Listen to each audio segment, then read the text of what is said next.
Okay, you're live. Good afternoon, everybody. It's 1:30, and we'll go ahead and get this workshop started. Would you all please rise for the Pledge of Allegiance?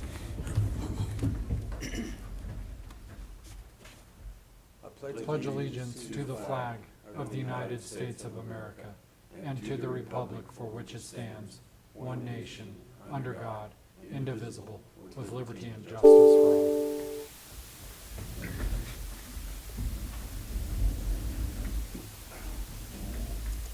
Okay, the first thing we have on our list or our agenda is the precinct update, and we will have Rachel. I don't think Doug is with us today, but this is basically outlining the new precincts for the voters in Montezuma County, and we've went from 11 to 12. So with that, I'm going to take over Shaq's seat just so I can control the computer. good, Expand this font. good. Get the millennial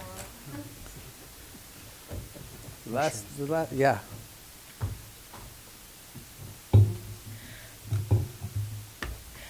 Okay, so the GIS department has made an interactive map where folks can put in their address, and then it'll tell them what precinct they're in. It'll also show which county commissioner district you're in, which school district you're in, and a few other districts in case people are interested. So I'm going to show how people can access this map. So we're starting with the Montezuma County homepage, which is montezumacounty.org. And then we'll come over here. Yeah. Are you sharing the screen? I am with Zoom, but not YouTube. Oh yeah, can you show on YouTube too?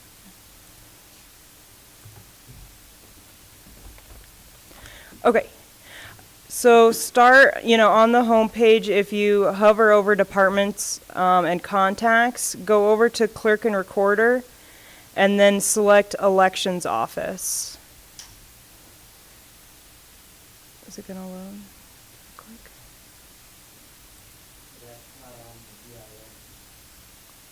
No, yeah, we have it on the elections office page. So to the right here where it says voter information, first we'll start with this one where it just says voter precinct map. If you open that, this is a digital PDF of the map, kind of an overview of the county. So this, you can see where the districts are, but this doesn't have as much detail as, individual addresses. So then we'll come back over here, and then right underneath it where it says find my voting district and precincts, it's an interactive map.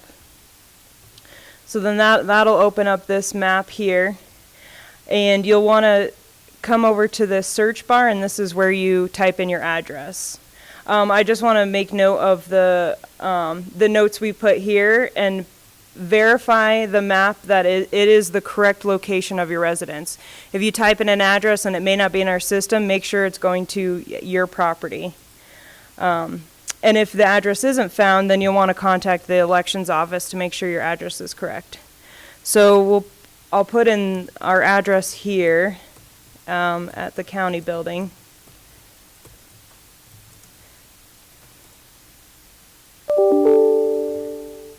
Okay, this blue icon, that shows where the address is, and I can zoom in. So we're in an area where there was no change to the precinct, but on the left here you can see this address is in the Cortez Cemetery District. We're in County Commissioner District 2, which Representative Kent Lindsay, the Cortez Fire District, the 59th House District, inside Cortez Municipality and school districts, and then down here at the bottom, voter precinct, we're in precinct 9. If we put in a random address out in the county,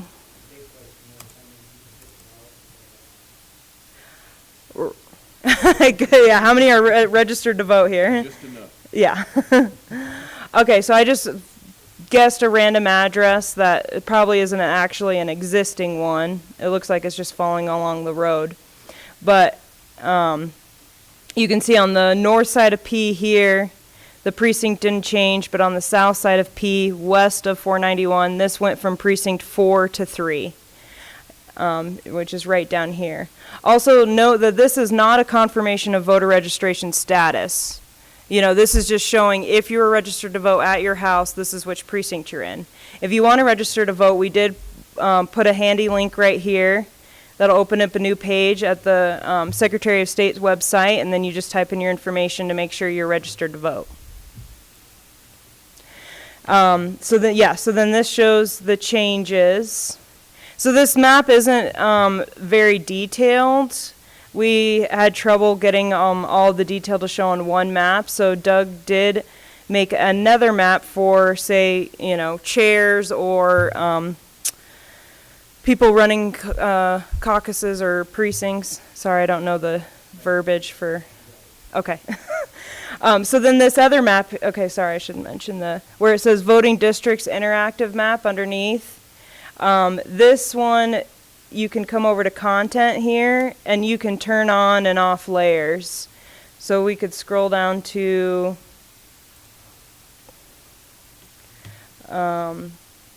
Colorado House districts. That'll turn on that layer. And then you can see kind of in the light blue, that's House District 58. And then, the cream is 59. You can turn on the voter precincts. You can turn on commissioner districts. So this is kind of where you can have an interactive map and turn on the different layers so you can really dive into which districts you're in.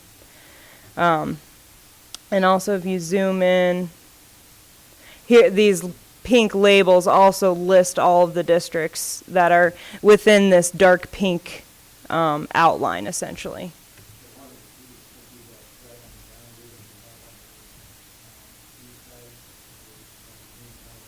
Mm-hmm.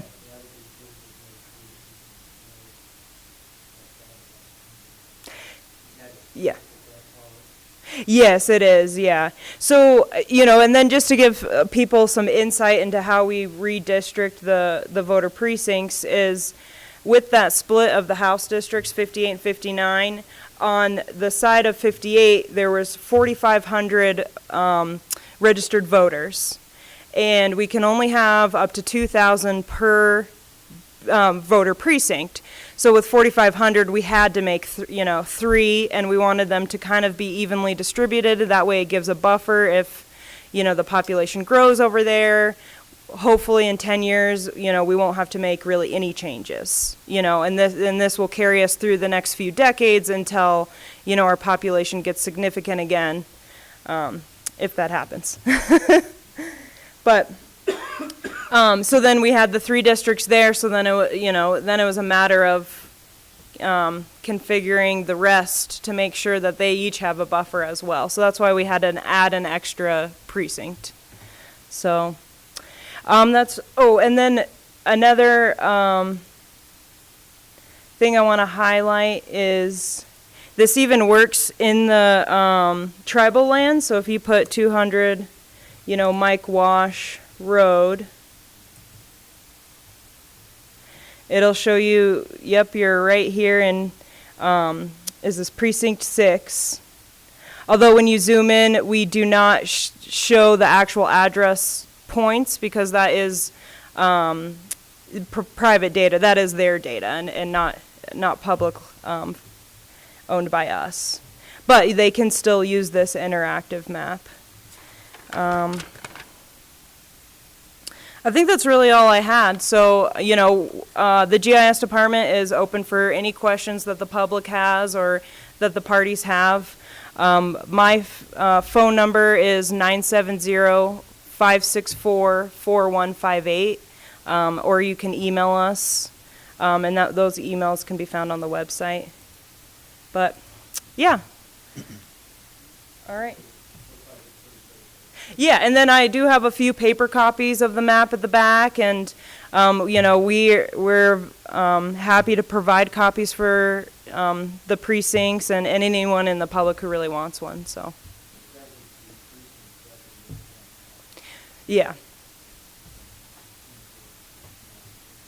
Yeah, and then it sounds like Kim is already working hard on updating her system so that we can get moving forward prepared for the primary. So, all right, well, thank you.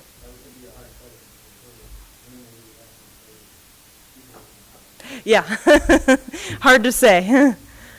You know, I think from talking to Kim, and obviously she's not here right now, but just as quickly as possible, because she's got so much going on with another election also in the process of being ready to happen for the municipalities. So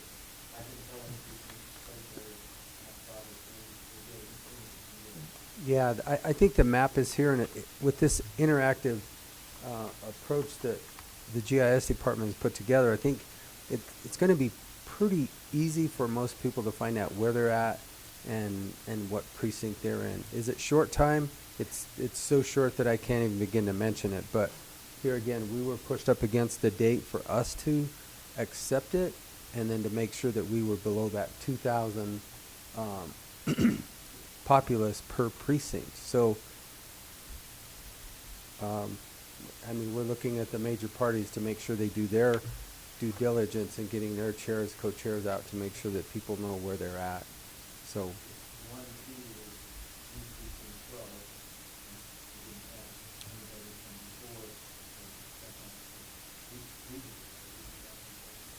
Yeah. Okay. And then I just, one last thing I do want to remind the public is that this is voter precincts. This is not school districts or the districts within the RE1 school district. Those will need to be updated as well, but our department has not been contacted to do that work. And then with the county commissioner districts, those will be need to be redistricted, but the deadline has been extended, so we will wait till after the November election to do that. So just to not have any confusion. Okay. Any other questions? All right. Thank you, guys.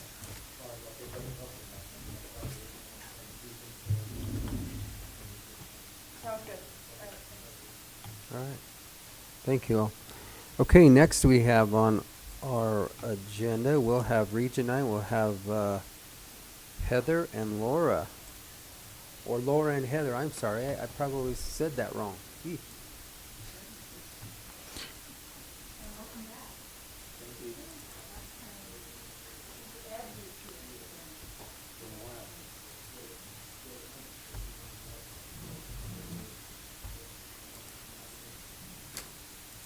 I apologize for missing last week's meeting. I was at a CCI meeting that was forever and could not get away. You can't be two places at one time. Not with that attitude.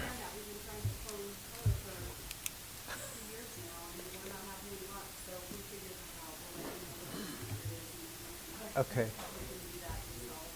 All right. I think we need to clone all of us. Well, thank you for having us today, and my name is Heather Otter. I would like to... Can I make sure that mic is on, Heather? Yeah. Is that better? Yeah, there we go. I'm Heather Otter, and I am the project manager for Region 9 Economic Development District. I always like to say nothing special about the number 9 other than we are a very special economic development district and crew.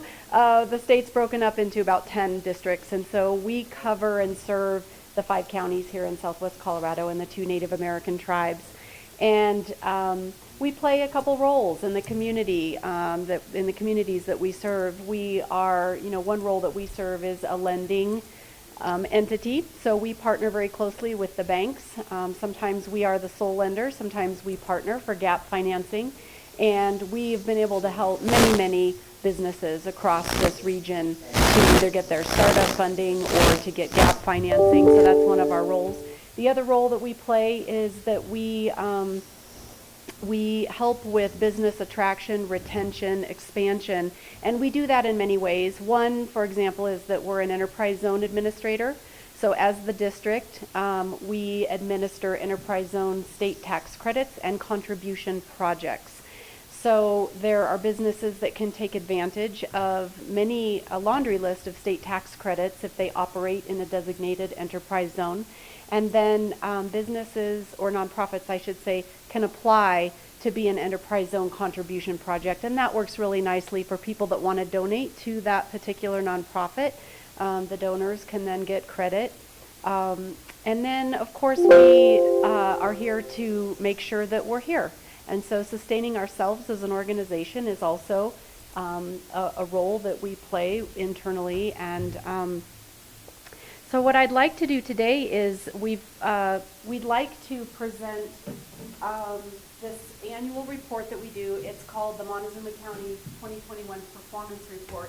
And more so than your performance, it's our performance for our activities and the efforts across the region and in your county and communities particularly. So I will highlight a few of the things here in the report, and then of course you have it electronically, and then they will be posted on our website as well for those that would like them. And then Laura will talk to you. So this is looking backward a little bit. We're going to look at the things that happened in 2021. And then Laura will talk to you forward-looking as we move into the year here. I can't believe it's already February of 2022. So again, I'm not going to go through every detail of the report, but I would like to highlight a few things. We always start off so that you can see who the representatives on our boards and committees are from your communities on the front page, along with the members of our staff. I would like to point out that we do our best to work with the Fort Lewis College School of Business, and typically we host at least one intern, and we've had 2 at a time. And so COVID has certainly put some restrictions on that, but we do like to have interns on our team. Sometimes we find we learn as much from them as as they learn from us. Going to the next page, what I'd like to point out is I did add something new to the report in this table this year. While I typically point out the numbers, I went ahead and just put the table in. We track anytime businesses or individuals outreach us about particular topics. So as I mentioned, lending is one of the big sources of assistance that we provide. And so this just lets you know that over the year of 2021, these were the number of inquiries that we got regarding loans. Data is just any time, for example, if people call, I typically field data requests. They might need data to make it a decision about something. They may want to have demographic data. I may take them to a report, or I may actually do research and provide data of all kinds. EZ is short for enterprise zone inquiries. And then of course we are able to research grants. So we do get a lot of inquiries from nonprofits that are looking for grant opportunities. We have access to a couple databases that help us to do that more efficiently than somebody might be able to do on their own. General inquiries, they can range anything from can you connect me to the right person up at OEdit to, I'll just call it general inquiries. We like to be a hub for information. Typically, if I don't have the answer, I'm going to be able to provide the people in your communities with a name or an organization that does. And then OZ is Opportunity Zone. That is the federal designation, of which there are several census tracts, and also into the native lands that have this designation that can offer a way to partner private investment through capital gains and then community development. So that just gives you an idea of what kind of outreach businesses, nonprofits, and individuals in your communities. And we have started looking at the tribal inquiries as a separate, we thought that was interesting. We wanted to pull that out instead of just putting it into the overall county.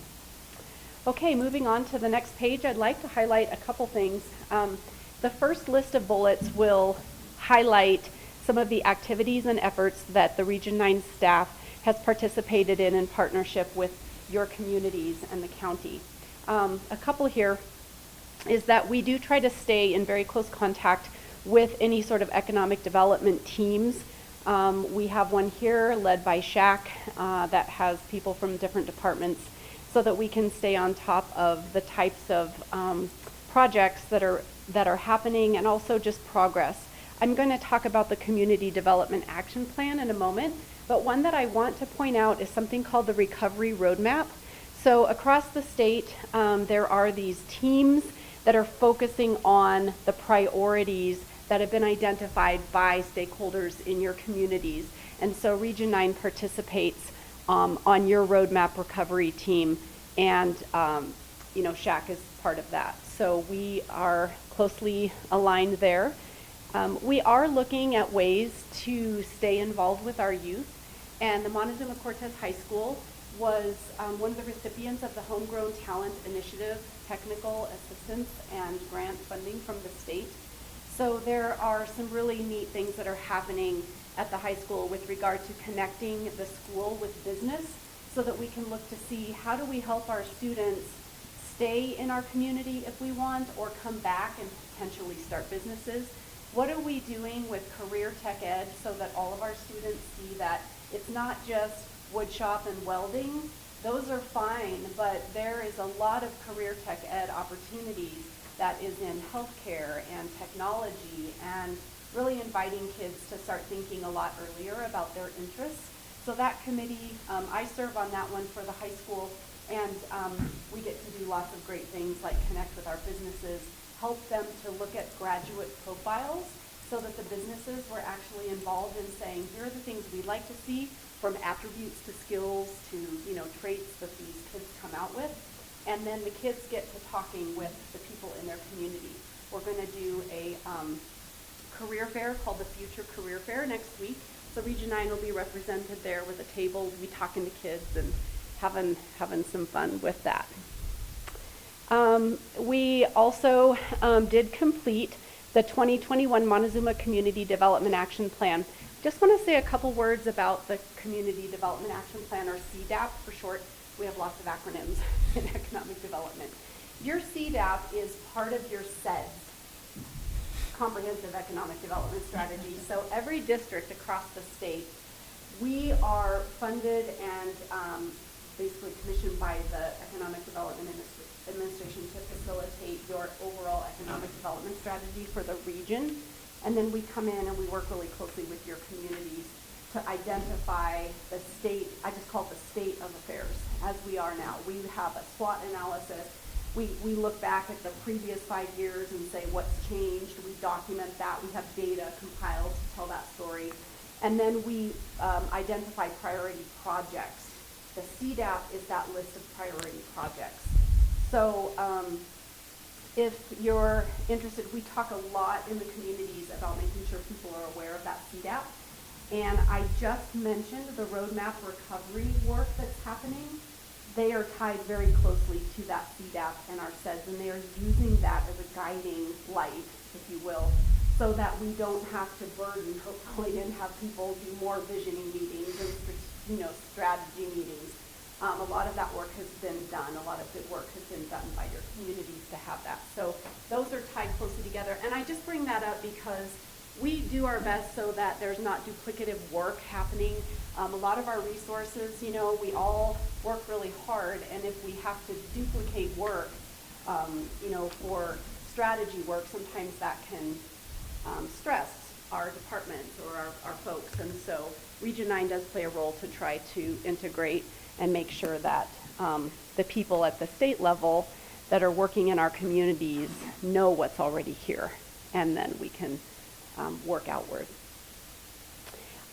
We are still working to support the continued work for the Ute Mountain Ute Tribe's development of a grocery store near Toyac.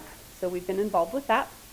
And then we are moving down to some of the regional initiatives. Just a couple that I want to point out is that we, I'm not going to find it here, but we did successfully nominate for an ED award and an Economic Development Award for Montezuma County, and you were able to get the medium-sized Community of the Year. And then in addition to that, we have a person in the room who we also nominated for the Ed Moreland Economic Development Award, which we were so proud to nominate Shaq for all of his leadership work.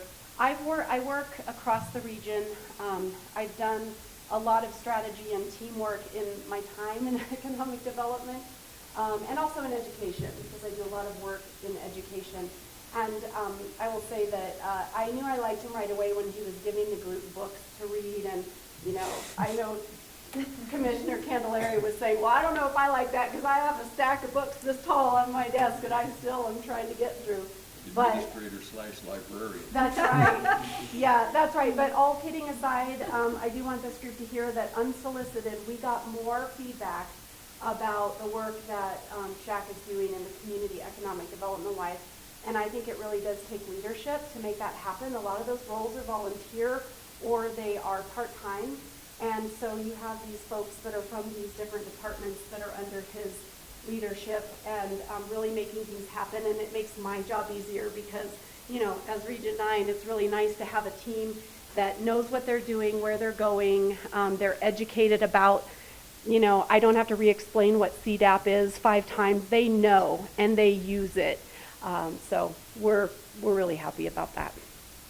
So I have one question real quick. So did you guys do this SWOT analysis for this CDAP?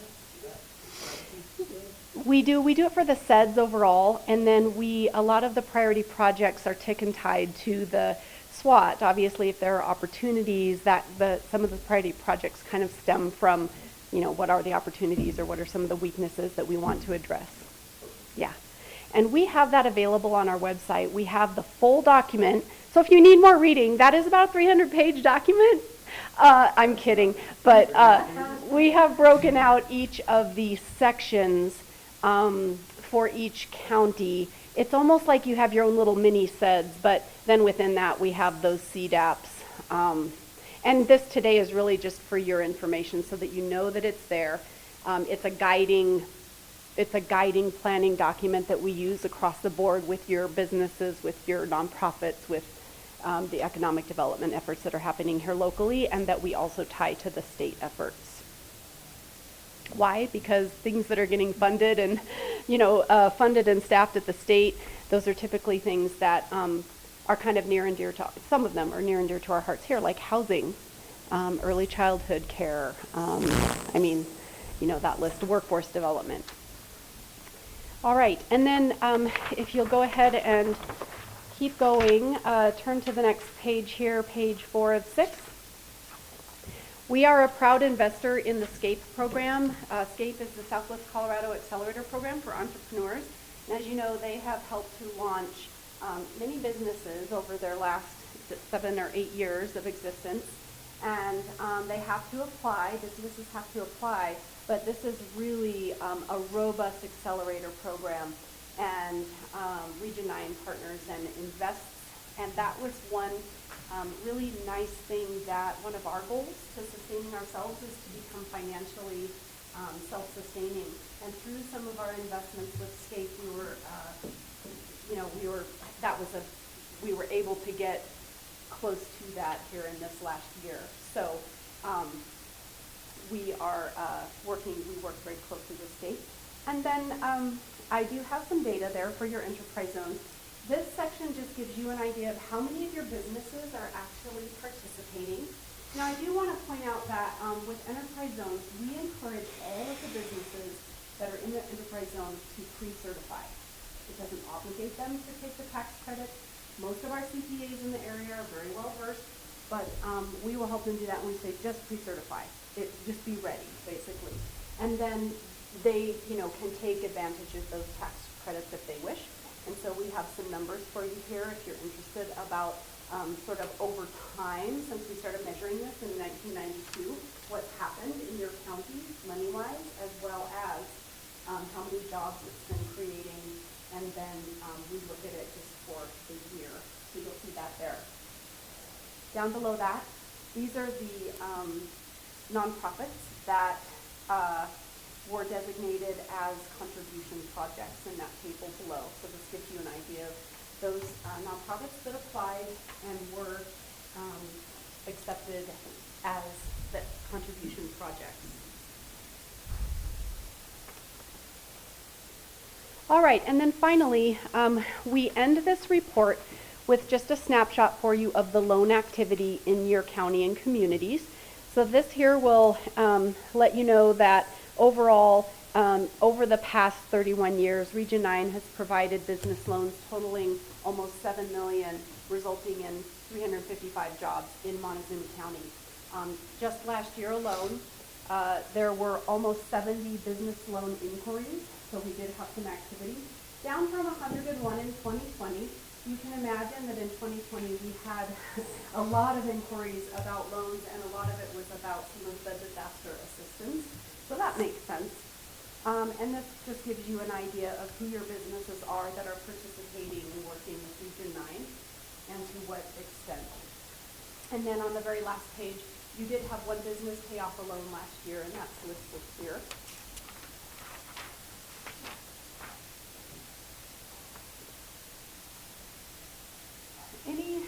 That was a fast and furious look back at 2021, but again, we do a lot of reports, and we have lots of data available, but we do like to do this every year for the electeds, just to give you a quick snapshot of the activity that's in your communities that Region 9 has partnered with you on, and your businesses and nonprofits. Any questions before I hand it over to Laura?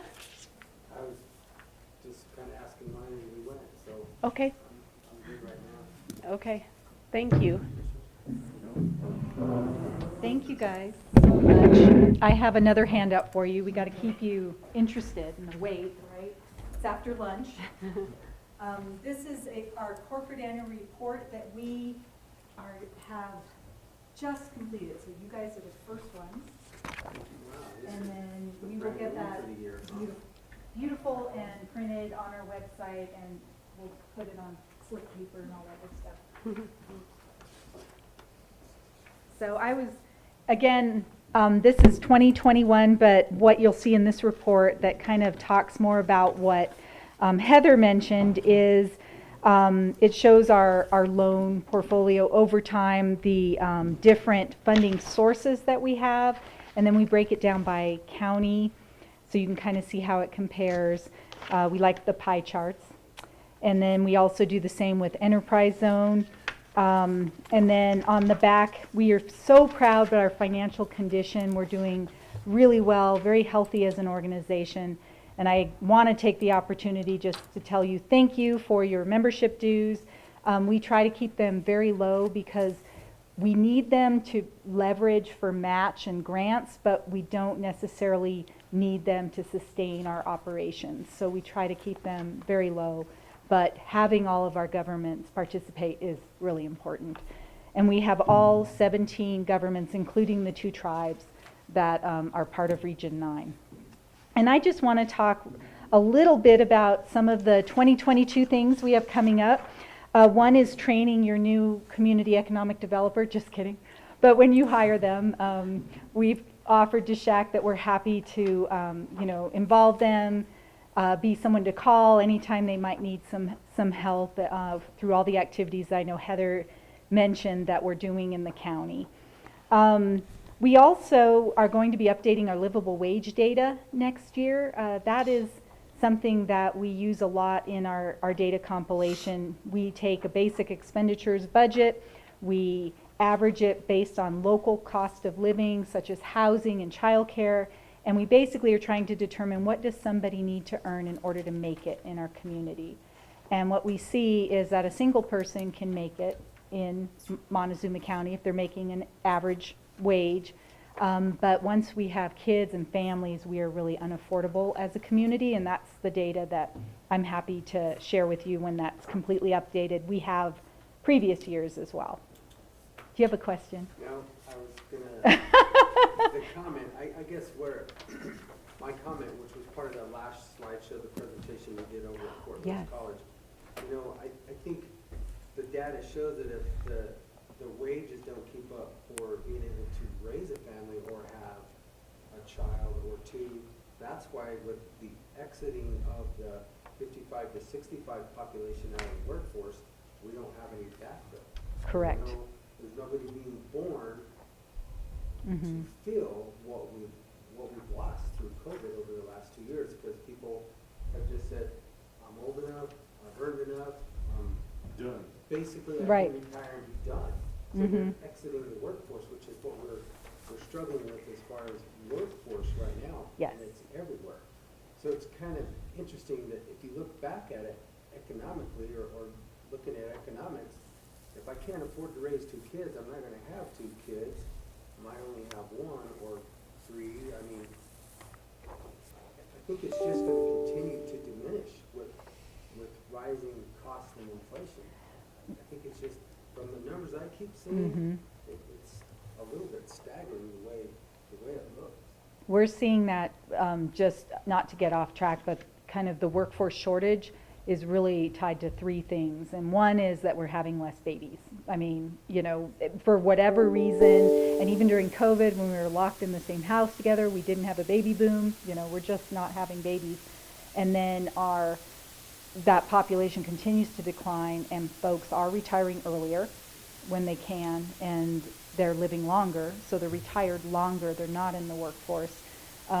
What we're trying to look at are ways to, one, ask employers to be more flexible and hire folks more part-time, you know, try to keep the folks that are retiring in the workforce even part-time, you know, just a little bit.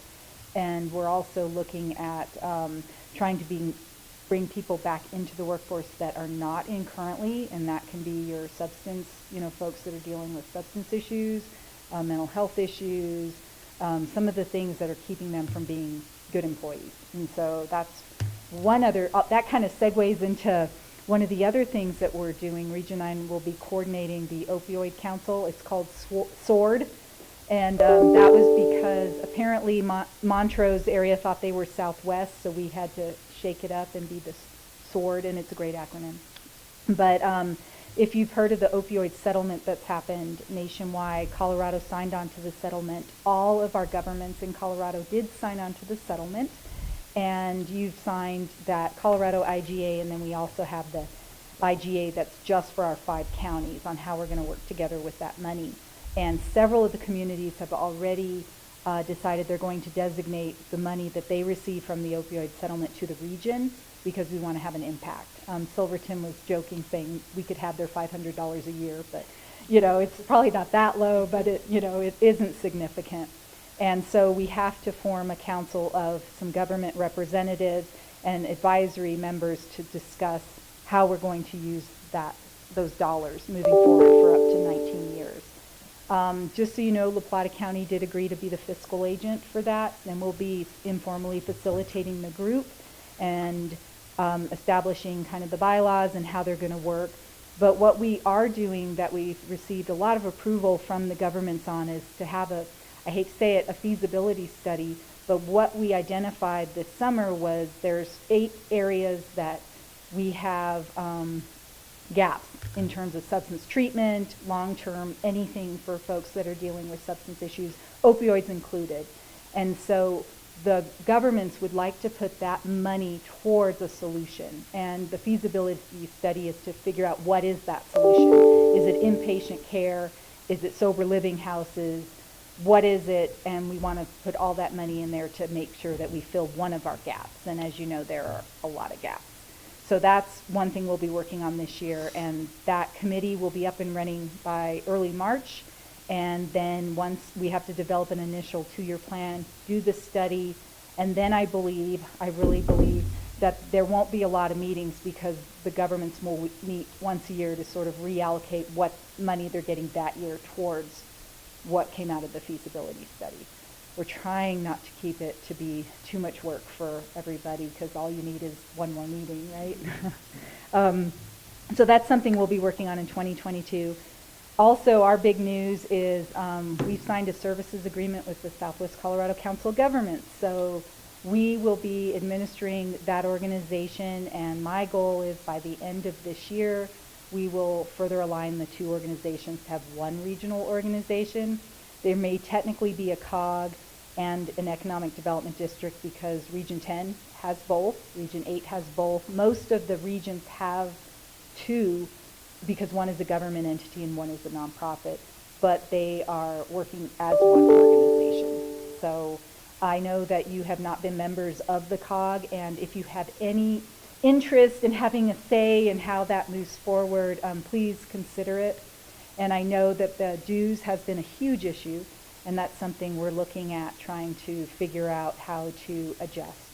And I can't make any changes to this year's dues from the existing members, but new members, we sure can. What we found is the way the COG dues are structured, they have a dollar amount that they have to raise because they're not sustainable. And no matter if it's 5 organizations or 20 organizations, they have to raise that same amount.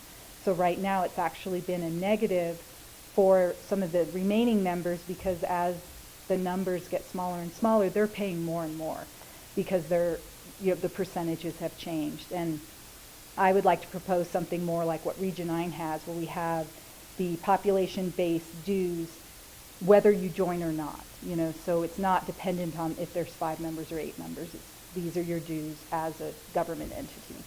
But I just now have some more authority on that, and so I'm trying to build trust with the board to kind of move all that forward by the end of the year. So that's going to be big. Will that board go away, will it disappear and become the board of Region 9, or will it remain a separate board? I'm not sure. Region 10 has 1 board, but most of the regions still have 2 boards because they have the government board, and then the government board oversees, like the Region 9, it becomes a silo, and they have the private sector members.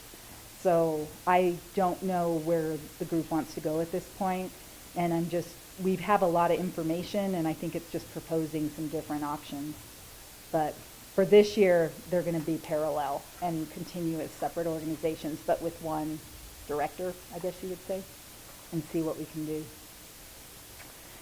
And then satellite offices, we have a satellite office in Cortez, and we are going to step in and try to help with the one-stop shop that the Cortez Chamber is doing. So we're going to have an office in there. We won't be able to man it more than once a week.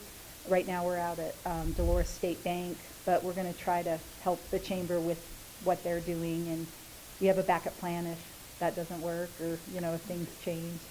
So, but we are excited just to help them out, and SBDC will be going into their office on Main that they're remodeling. I don't know if you guys have seen it, the old gymnastics or JCPenney's. Yeah. And then the only other thing, let's see if I have anything else. Oh yes, we did hire, thank you.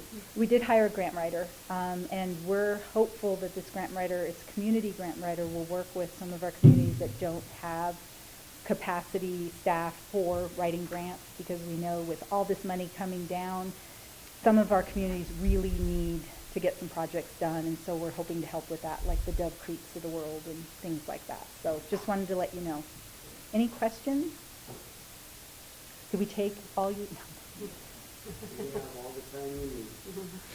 Commissioners, I just want to express my gratitude to Region 9, first of all, for the normal work that they always do. I don't think there's been one economic project that we've responded to as a team that we haven't pulled information from Region 9's dashboard. They provide a tremendous amount of data that's very helpful. And then they did not have to step up to what they're doing for the opioid board, and they did. They took that on without any coercion at all, just did it. And the grant that they got for the feasibility study is going to be really useful. As you know, there are providers in the area that say that we can't support a rehabilitation center, and there's lots of pressure from law enforcement and EMTs and everything else saying that we absolutely have one, so that we absolutely need to have one. So while I'm not a fan generally of feasibility studies, I think in this case it's absolutely necessary, and Region 9 did not have to step up to the plate, and they did that voluntarily, so I want to express my gratitude. Well, thank you. I mean, for me, I always thank you guys for the work that you do, specifically for the data, because I use the data all the time. When I go to talks, when I do, anything out in the community, I use the data all the time. So as I'm plagiarizing it, forgive me. Always, no, always allowed. And thank you, Kent, for going to the Mancus presentation. That's not a problem. It was interesting. Did you guys do the slide deck for presentation of housing solutions? No. Okay, it was about the number of people that leave areas to go work in other areas. Oh, the commuters? Yes. No, but it is from the Census Bureau. We could get We you. have that That's if you pretty need neat. it. I kind of thought that was interesting, especially the number of people that leave Memphis to go work in Berkeley. Yeah, yeah. Because they can still afford to live in Memphis where they can't not, I Mhm. mean, necessarily live in a side town. You know, I was talking to the fire chief over there not too long ago, and most of his firefighters that work beside Durango all live somewhere else because they can't afford to live in there and what they can. And right now, Montezuma is benefiting from how expensive La Plata is, because you have people commuting into La Plata, but they're bringing their money home, buying their houses in Montezuma, spending their money in school district, et cetera. So, So, yeah, I don't know how big that roof is, but it's probably pretty big. It's pretty good number. Yeah, we have to be happy to provide that. We have a lot of good information right now. I have several reports that I've been pulling from, to use in other information I'd be happy to share around housing here. And, I think Montezuma there's some real opportunities here because of the situation that Laura just described. And when we think about, housing is intimately tied to our workforce, as you were talking about. I mean, the first thing a family is going to need is a place to live. So as we think about, I have some really good information about just what they're finding with the trends. Millennials are our biggest cohort of people that are purchasing homes now. They are interested in home ownership. Their interests don't look necessarily like a generation or two behind them. They may not be looking for 40 acres and, they are looking for, maybe more condensed and walkability, things like that. But I do have some good information on that, if it were helpful in some of the things that you mentioned you're doing or need, where we can look at workforce as it relates to your housing, as it relates to some of these other things, and kind of put it together. Sometimes that can be helpful to sort of tell the whole story,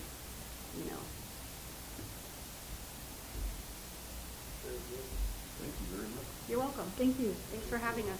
And let us know if there's any questions. Thank you.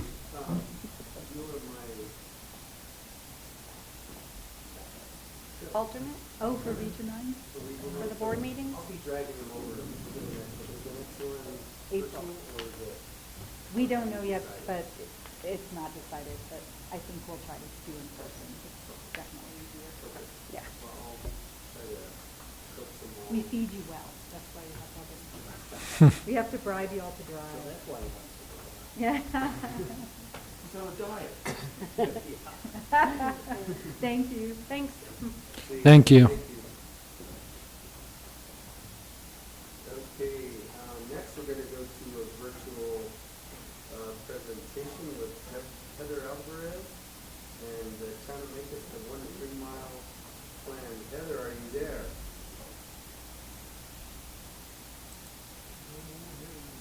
She may not be able to hear me on my mic. Okay. And Heather, just so you know, Heather Alvarez, not Heather Otter, we are going into the discussion of the 1 and 3 mile plans now. Heather, can you say hello just so we know our system's working? Hello, everyone. Can you hear me? Yep, we can hear you. Thank you. Okay, and so commissioners, you've had this in your packet, and let me screen share with Heather real quick so we're all literally on the same page.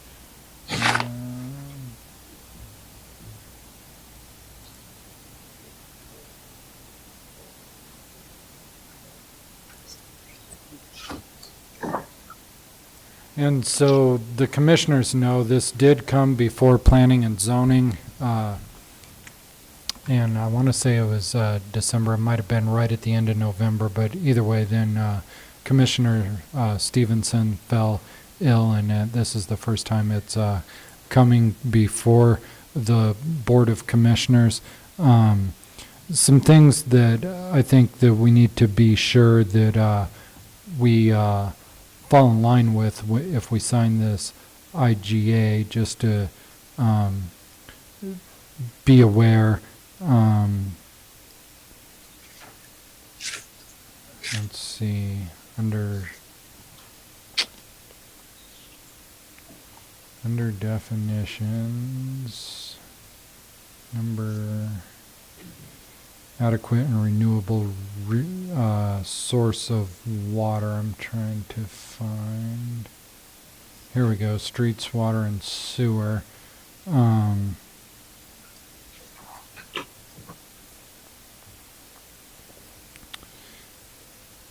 Any subdivision of land within the 1 mile area should have an adequate renewable source of water that can be dedicated to the town upon annexation.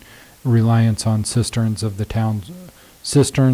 town's water dock is not a renewable source of water for purposes of county approval. So I just think we need to keep that in mind as we approve things in the 1 mile zone.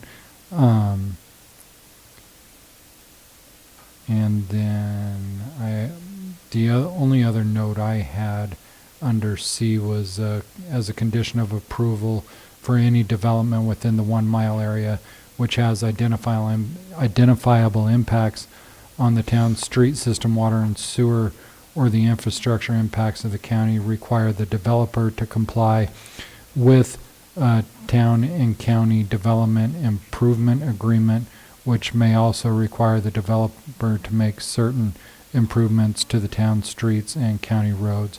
I think as long as we're sure to adhere to these and make sure that we stay in communication for developments within the 1 mile zone of influence, I think a lot of this is pretty standard language.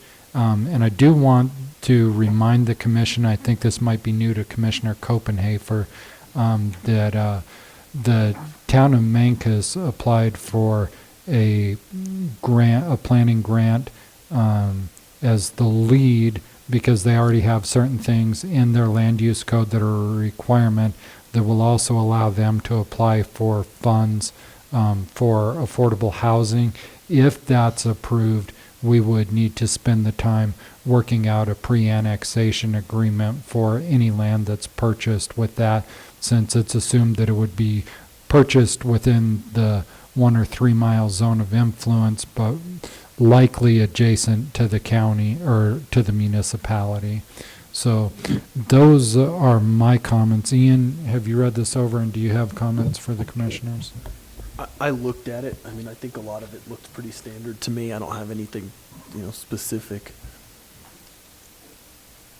And Heather, is there anything you wanted to add to this? I don't think so. I will say the County Planning Commission is wonderful about sending information to the town. Anytime there's any public hearings in our 1 or 3 mile radius, your planning department sends them to the town for comment. So that's already happening, and we do kind of pay attention to those, and then we offer comments if necessary. But the county planning department's very good about keeping the town apprised of what's happening within these 1 and 3 mile plans. The other thing that I would say is, once these are approved, I will be reaching out to Doug Roth and asking him for maps showing the 1 mile radius and the 3 mile radius, and we'll attach them to these documents. And Mr. Haley, you're in the room. Did you have any comments from planning and zoning when this was before them? They just looked at the map, not at the agreement. Yeah. So So no I- comments from planning and zoning. I have one question, Heather. When we go back up to the water, if you'll scroll there, Shaq, is the intent of that saying that the development has to acquire the natural resource of water? Okay. So it's just saying that it has to be there and sustainable, not to acquire the natural resource of the water. Correct. We have always, the town, I should say, has always made it clear to developers that our water dock is not a viable source of water. We also don't allow cisterns within town limits. Anybody who wants to annex in, if they have existing water rights, those get turned over to the town. It doesn't say that they have to go out and get them. It's just if they have them on the piece of property being annexed in. And that's just upon annexation. Correct. Correct. That was my only question. Commissioner? Okay. And that's fine. We don't have to make any decisions until tomorrow. It's just basically, I think, an open forum so that we can ask Heather anything that, sticks out as far as that 1 mile or 2 mile area.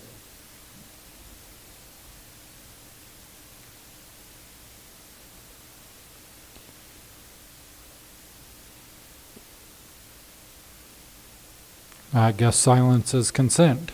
I asked the only question that I had, Heather, because obviously, we've had discussions in Mancos, and water seems to be the biggest issue over there for anything that we discuss, because the natural resource itself is what's diminishing, and without it, obviously, it's hard to, plan for growth. So what do you think, or what would you feel, in your opinion, before you would place a moratorium? How many water taps could you sell? And that's kind of a loaded question. You may not have that information. But what do you think you have right now before a moratorium would have to be in place? I don't have the answer to that. I do know that there are several undeveloped lots in town. There's a large parcel of land that is currently annexed in and platted, subdivided, and that's 40 to 50 homes, single-family properties. So all of our calculations have already taken those into account, I should say. So if and when that gets developed, we have the resources to provide taps to that location. I do not know how many taps we would be willing to sell or be able to sell outside of our existing town limits before we put in a moratorium. I can reach out to Public Works when I'm back in town, but I know that what we have now, we have accounted for, and that is part of the reason that we do not allow developers outside of town to use our water dock as a dedicated or a confirmed source of water, because that is considered at this point solely at the town's discretion. So I know inside of town we could probably sell at least another 60 or 70 and be totally fine. Anything outside of town, I would have to do some research and get back to you. Well, that answered my question, because we were looking at undeveloped lots recently. Our GIS department gave us undeveloped lots within Cortez, the Mancos, Dolores, just as we were looking at the whole county to figure out, where are we at, what's affordable as it was relating to housing. Now, obviously, all those lots are not for sale, but they're still platted or potentially available.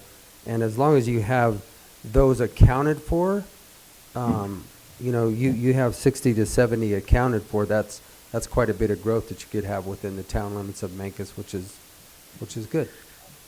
Well, and they could even, there's a property on the west side of town, the one that's platted for 40 to 50, they can even put duplexes on there and we can support those taps. Anything more than that, I'd have to, like I said, check, but we can absolutely support what we have now. Okay.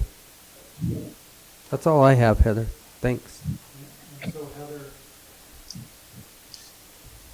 Heather, I have this on the agenda for approval tomorrow. Okay.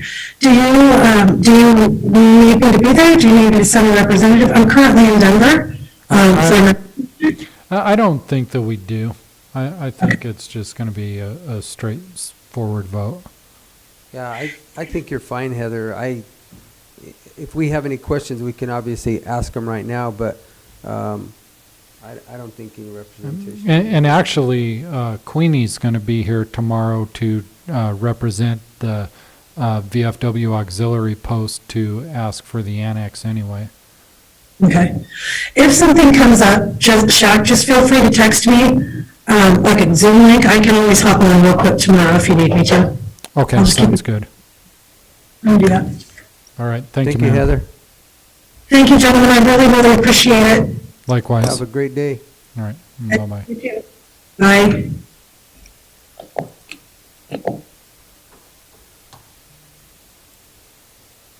Okay, any discussion on that, guys, that we need to kind of look at? Go home, Look read it it. over some more? or- Yeah. Yeah, I tell you, the problem is their water right, their priority right is the issue that gets to happen in Memphis. Yeah. And once that priority goes out, they could basically be shut off.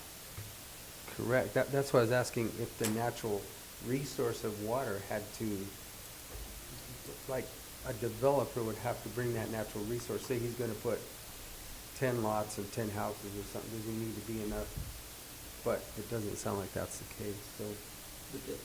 And that's not the case he's asking for, but the problem with their whole development over there is the fact that when you get down below, say you got number 3 or number 4 water, and a lot of times, just like this last year, down to number 2. Yeah.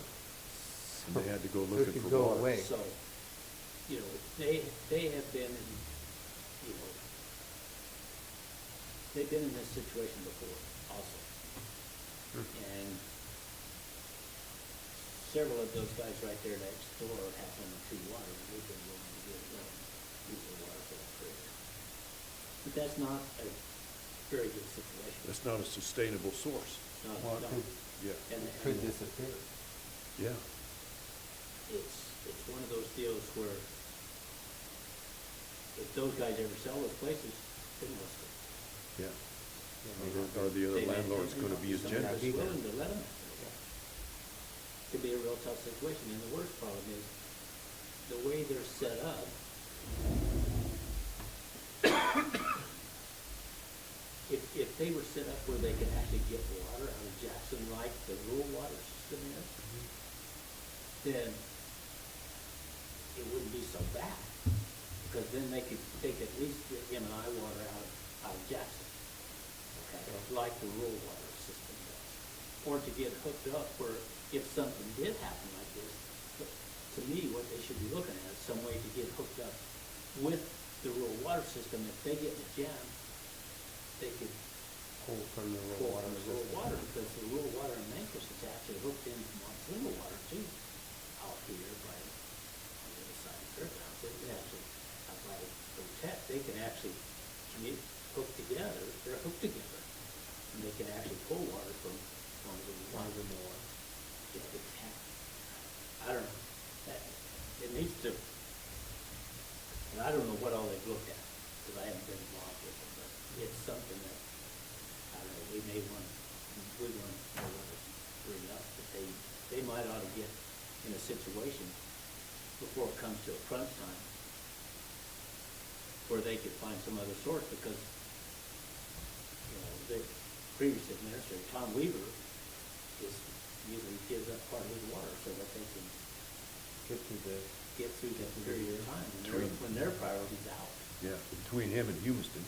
Yeah, they usually give up part of their water so that the town can go on through. But someday, those guys may not have those places. Yeah, everything will eventually change. And, you know, it may be somebody that's not so willing to just give up their water to the town. Well, that was one of the big discussions that we had a few years back when we were looking at that, as far as a 1 acre minimum.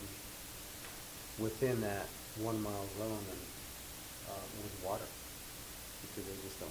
Well, they don't have it. I think it's something really critical that Memphis needs to, definitely step up for there's much more development than anybody around there. Period, because just like you said, that water dock is not reliable, so. No, 'cause that could be shut off tomorrow. So,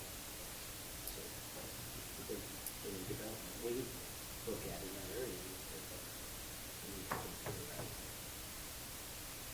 Let's take a good look at the rural water system that's there. They're not in great shape. They've always been at capacity for quite a while, but some areas they are in a lot better shape now than they were as far as providing more tax. So it's somewhat restricted, really just today, as far as Mancos rural water.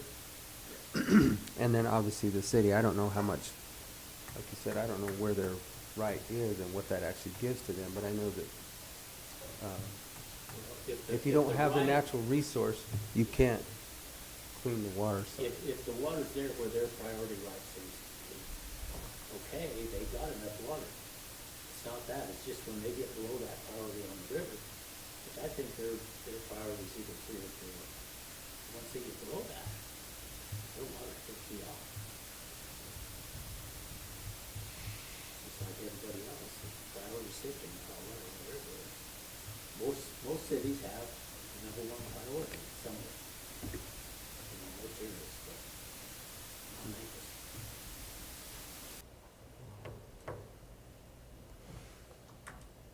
Okay. Well, looks like we have that on our agenda for tomorrow under unfinished business. So kind of look at it, ponder it tonight, and kind of see what you guys think is the best.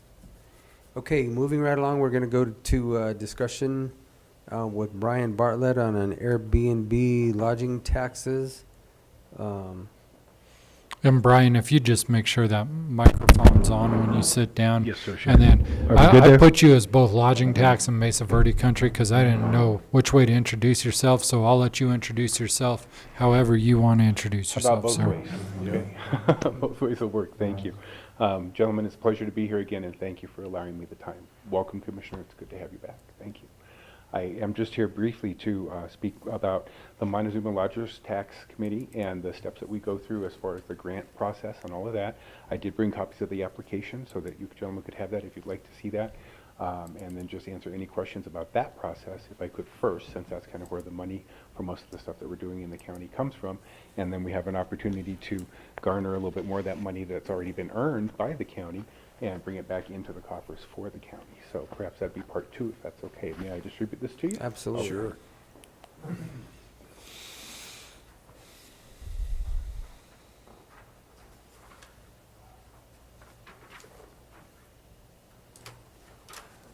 Thank you.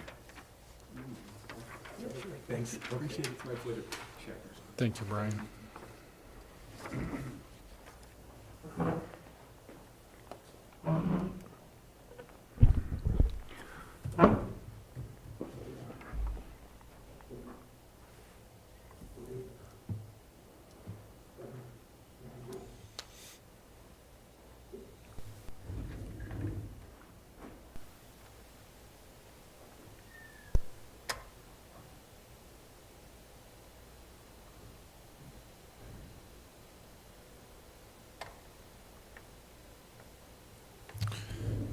Okay.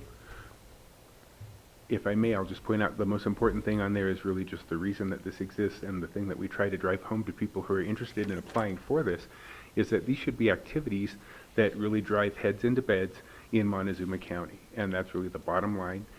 If people have things that they think that are outside of that scope, we do have ways to direct them towards other sources of possible funding, but this is limited primarily to driving heads into bed, occupancy, lodgers tax generation in the county of Montezuma, and that money is graciously set out by you gentlemen on an annual basis based on the application process. And we like it. It seems to be working well. We have a lot more applicants this year. We've got some people coming this year due to the advertising. Last year, you gentlemen were nice and very helpful in letting us set aside a tiny portion of that fund so that we could advertise and let people know what's really going on, when the deadline is, how to apply and all that. this year through Shaq's benevolence, and I thank you very much for your help with that, Shaq. We got that out there, and it was immediate from the time that it started to be available. People started contacting us and saying, hey, we've got this, we've got that. This is the way it should be done. We feel good about how it's being done, and I thank you very much for allowing us to do that. And for our listeners on YouTube, the application deadline is March 1st? March 1st, yes, sir, Shaq. Thank you. And then you guys usually come back to us within 30 days of that, right? So We that do. we can Yes, put sir. those distributions out. We try to as quickly as we can. You bet. You bet. Okay. If there are no other questions about that, then I can move on to the other, which is the Voluntary Tax Agreement. And I'm not sure how many copies I had of this, or if you have this electronically as well.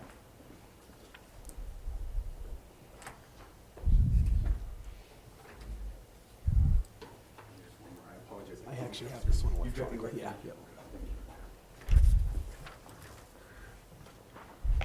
And this is just a copy of a sample agreement. This is the one that Pagosa Springs was able to successfully use to basically free up from the general fund in Colorado taxes that were for lodging in their area that have already been collected from the Airbnbs or the VRBOs or any of these third-party independent sites.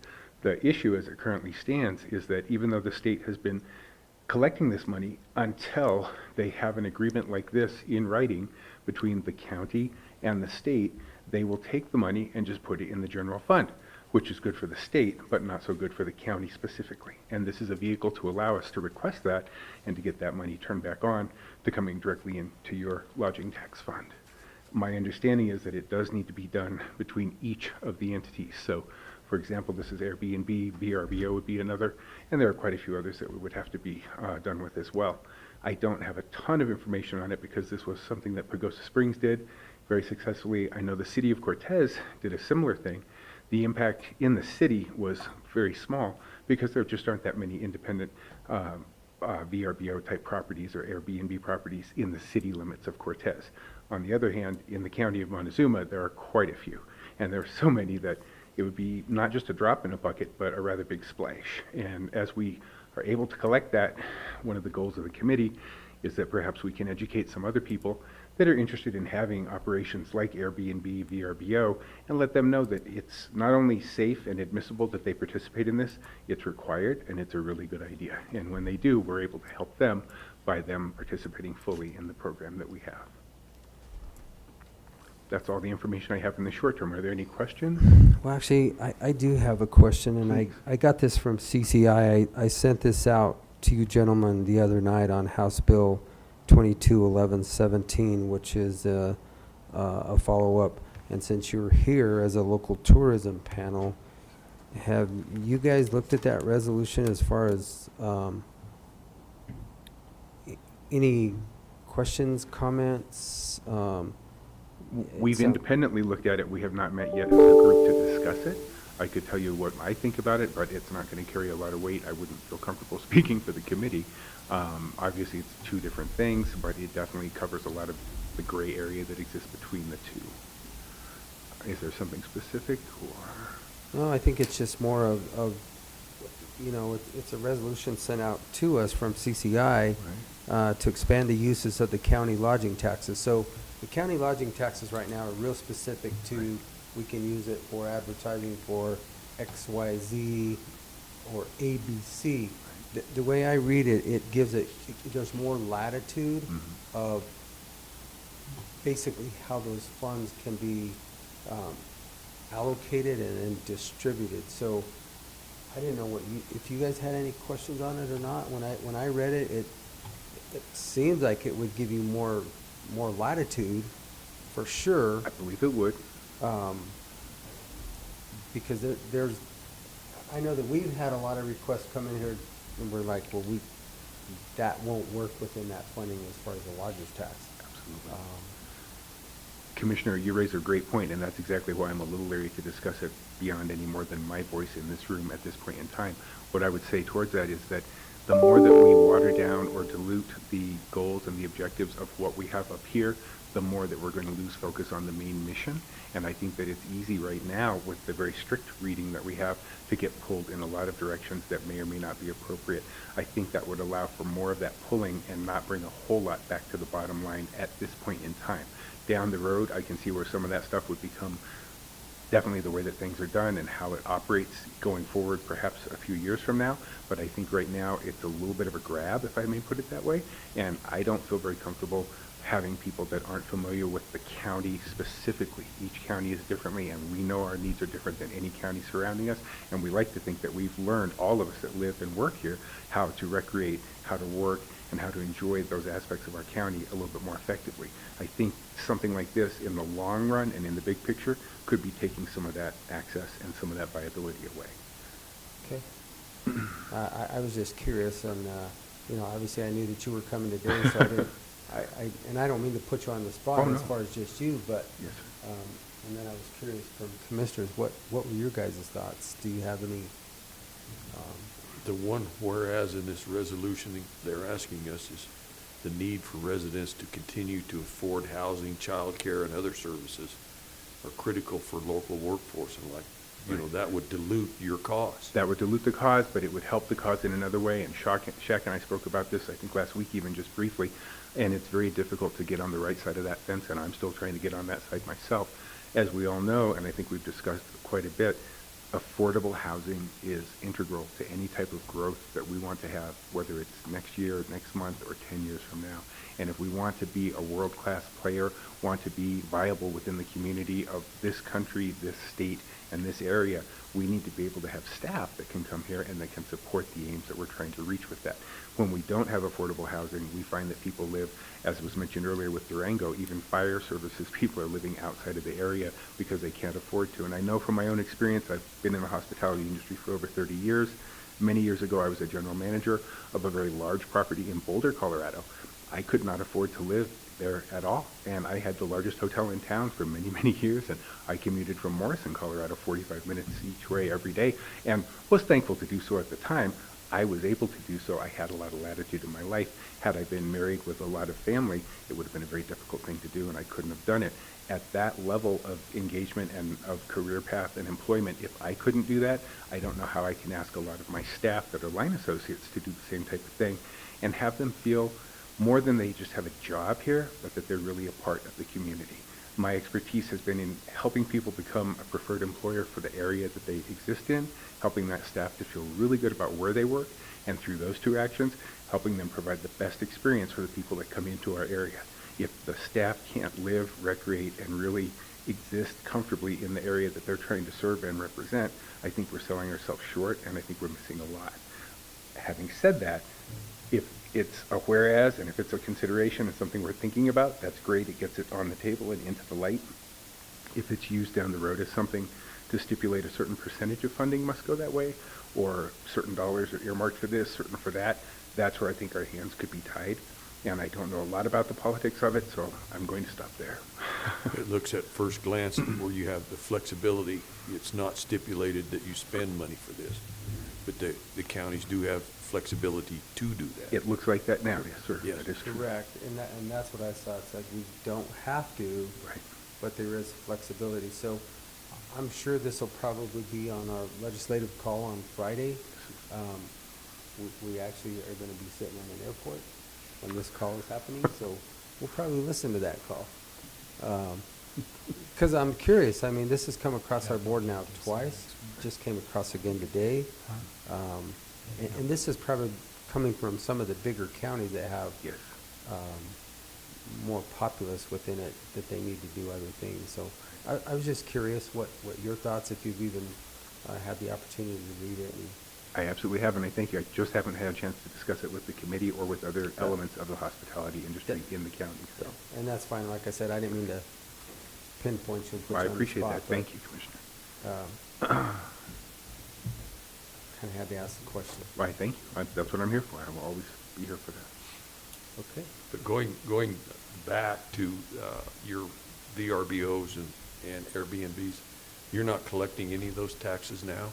The taxes are being collected, but Commissioner, they're not being dispersed beyond the state's general fund. Okay. Because this Correct. agreement We're doesn't not getting exist. them. Right, Right. okay. So anytime a property signs up with Airbnb or VRBO, as part of the agreement, those taxes are collected. Right now, the state of Colorado is keeping those, as opposed to if somebody stays at the Baymont or something, the state of Colorado has to disperse that back to us. Whether it were the Baymont in the county, or whether it was a VRBO in the county, or anything like that, exactly right. I looked at this agreement, quite frankly, I don't know why we wouldn't enter into something like this. I mean, it was Correct, surprising because to me that's- that this was they're- even this way. They're paying those funds to this county. Yeah. We're Yeah. just not Getting, Not getting getting. Well, they're them paying them back to the because they're state, sitting yeah. at the state's That's- coffers in their general fund, and because we haven't requested it. That's one of the biggest things that I see coming up with all of this stuff that's coming out right now. If we're not requesting it, they're not. They're like, "Eh, okay, you didn't. They're not request." volunteering it, are they? That's Yeah, right. That's right. so we're gonna You go don't right on ask, by you you, don't and get. and it's, we're kinda getting the shaft. We are We're definitely short getting end of that. the stick, Yeah. Commissioner, yes. and it's, If you look at it, 99.5% of the work has been done, and the hardest part of the work, which is getting someone who owns an Airbnb or a VRBO to actually agree to and remit the tax in the manner that they're supposed to, they're doing it. and they're But doing it's it. still not coming here where But it we belongs. haven't done our side of it to get That's it back correct. to the community where they paid that tax for. Yes, yes. I guess this is the key to the treasure chest. So, Ian, I don't think you need a vote from the commission to pursue putting something together like this for Airbnb. What I would recommend is I'll put it together, and then I think that we bring it up here before the commission. You guys look at it and approve it. Can you And work with Mr. Bartlett on all the names that he needs? I mean, because there's more than just yeah, two. absolutely. Yeah, I mean, I would assume we would start with VRBO and Airbnb, but if there are other That's things. 80% of them right there. Yeah. Yes, thank So you. I'll get with Mr. Bartlett this coming week. I'll try to get something for you guys in the packets. I guess we don't have a meeting next week, but the following week. And, Correct. and so we'll have all those together and we'll move forward. All right, Commissioner? So this has been going on ever since the lodger's tax started? Not since the lodger's tax started, because that element didn't exist as far as collecting that, but ever since the first Airbnb or the first VRBO has been built in the county and put into operation, it's been going on. I don't want to suggest that we can go back and collect for previous years, because I Correct. really We're don't just think that going we can, forward. but going Just forward moving for sure. forward. Yes, sir. Because VRBOs are, gosh, there are people nowadays that don't even look at a motel, they look at nothing but a VRBO or an That's true. Airbnb. That's one of the reasons La Plata County did quite well during the last 2 years, and other counties did not, because they have a huge concentration of that, and that allows the private yet vacation experience. Yes. Which is, yeah. So I think this has probably been coming for probably, what, the last 5 or 6 years? I would say at least that, yes. Or Thank you. somewhere in there, maybe longer, but Possibly. probably really within the last decade is where it's become more attractive to a lot of people to, to where they're not gonna stay in a motel. They actually want a house and the whole family's going, and they're gonna occupy a 3-4 bedroom house instead of Yeah. paying a motel, so. If they're already paying it, the VRBOs and the Airbnbs are paying it, we're just not requesting it, so here again, we're getting shorted. That would go into the lodger's tax, which then we allocate and distribute for our people in our community, so. And it would be a noticeable improvement. That's a number that would I definitely understand increase it. I get it. significantly. So, thank you. I get it. Thank you, sir. Okay.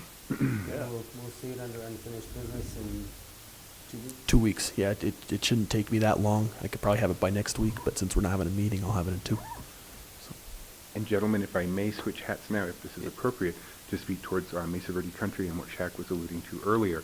I have recently joined Mesa Verde Country. I am going to be working with Mesa Verde Country as a marketing and communications manager there, trying to really solidify what we think is going on in the community towards the reality of what the community sees is going on from their standpoint, for lodging, for all of our partners, the merchants, restaurateurs, everybody that has anything to do with tourism at all. And one of the ways that we're doing this is trying to communicate a little bit more effectively both ways, so that people understand that when we have a program or a marketing initiative, we've got a lot of metrics already set up to measure that and to prove whether it succeeds or fails.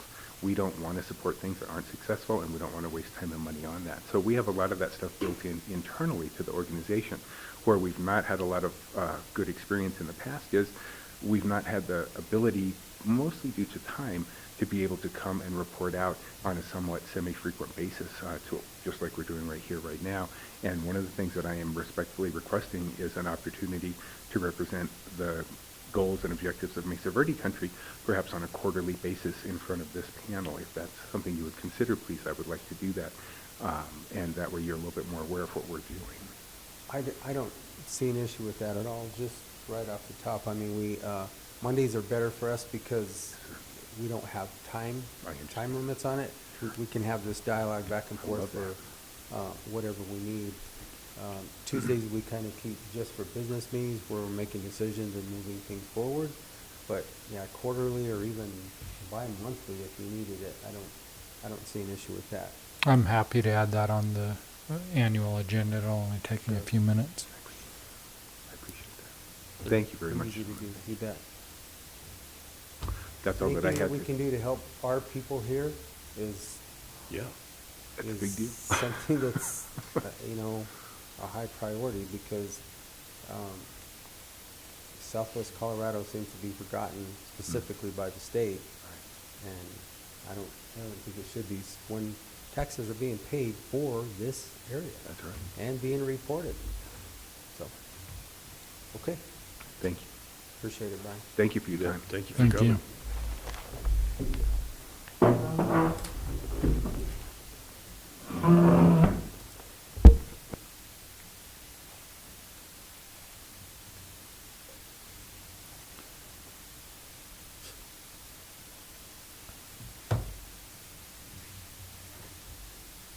Okay, that is all we have on our agenda right now. Gentlemen, do you have anything else that you want to bring forward at this point in time? No? I just want to let the public know we've put out a public notice that at least 2 of you will be at the Cortez Airport tomorrow at 3 o'clock, and likely all of you participating in their workshop at 5:30. Sounds good. And we'll be back here again tomorrow.